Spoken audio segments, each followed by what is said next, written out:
forever and ever.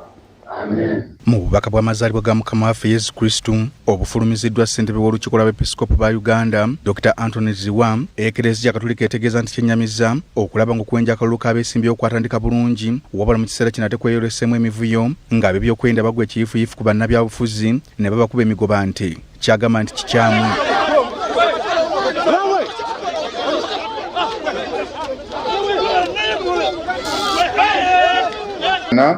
N'okuyisa obubi bannansi nga kino kinakuwaza okulaba nga kyetabiddwamu mu kuyisa obubi bannansi nga bayisibwa bubi abakuumaddembe, amagye, ate n'abo abalala abakwatibwako ku nsonga.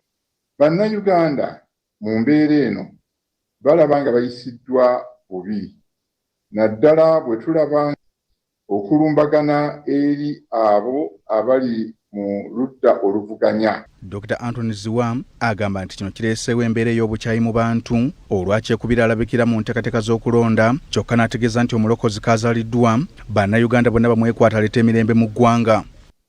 Gye tulaba okugeza ereeta obukyayi mu bannayuganda. Bannayuganda bakendeeza okwesiga kwabwe amagye oba ebitongole ebituyita ebikuumaddembe.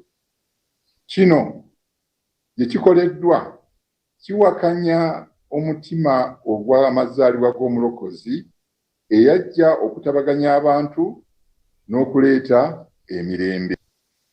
Tukubiriza abantu abakwatibwako ku nsonga y'ebyokulonda, naddala akakiiko akakwasibwa okukola ku byokulonda, Electoral Commission, okulaga nti ddala be bakutte ekintu kino kiri mu mikono gyabwe era nga bakikola bulungi. Mu bubaka bwe Bishop Ziwa asabye bannayuganda okwewala okukulirirwa abeesimbyewo nga babaperereza okubalonda nti kubanga bwe bakikola babeera batunze eggwanga lyabwe era bayinza okulonda abakulembeze ab'ekiboggwe abatabaweereze. Mulirize ababasaba obululu naye nga okusalawo kuleme kwesigama okugulirirwa oba okulya.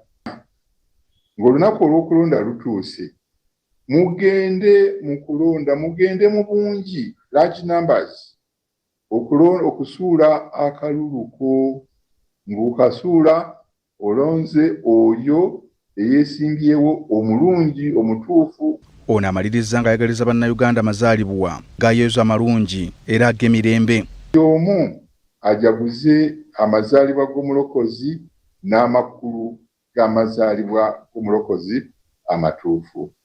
Tubaagaliza amazaalibwa amalungi n'omwaka omujja 2026 ogw'emirembe ogw'essanyu.